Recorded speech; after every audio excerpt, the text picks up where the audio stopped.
लड़का होने की दवा। आज मैं आपके लिए एक नई कहानी लाई हूँ जो दिल को छू देने वाली कहानी है। गांव की मिट्टी से बनी एक झोपड़ी में, जो कि बहुत ही छोटी सी थी, उसमें रमा की जिंदगी में चिंता की काली छाया थी। उसकी गोद में पहले से ही 2 बेटियां थीं। अब वह तीसरी बार माँ बनने वाली थी। ससुराल वालों की बातें उसके कानों में हथौड़े की तरह पड़ती थी। इस बार भी लड़की हुई तो तेरी जगह इस घर में नहीं रहेगी। रमा के पति मोहन ने भी अब चुप्पी साध ली। पहले वह बेटियों से बहुत प्यार करता था, लेकिन अब सास ससुर के दबाव में आ चुका था।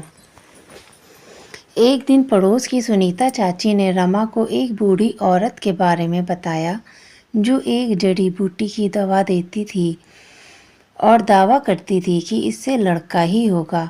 पहले तो रमा को यकीन नहीं हुआ, लेकिन जब घर में रोज अपमान सहना पड़ा तो उसने हार मान ली।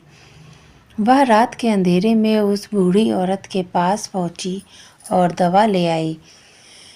जैसे जैसे दिन बीतते गए, रमा की तबीयत बिगड़ने लगी। उसका शरीर कमज़ोर होता गया, पेट में अजीब सी जलन होती, पर सास के लड़के की चाहत के आगे उसकी तकलीफ नहीं दिखी।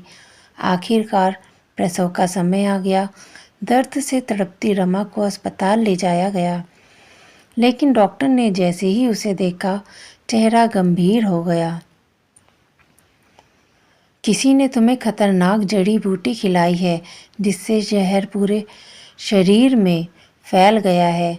हम पूरी कोशिश करेंगे। लेकिन कुछ घंटे बाद एक मासूम बच्चे की किलकारी गूंजी, लेकिन रमा की आंखें हमेशा के लिए बंद हो चुकी थीं। डॉक्टर ने बच्चे को मोहन की गोद में दिया और कहा, बधाई हो, यह एक बेटी है। मोहन और उसके घर वालों पर मानो पहाड़ टूट पड़ा। जिस बेटे की चाहत में उन्होंने रमा की जान की परवाह नहीं की, उसी लालच ने उनकी दुनिया उजाड़ दी। अब उनकी नज़रें उस नन्ही सी जान पर थीं, जिसे वे कभी अपनाना ही नहीं चाहते थे।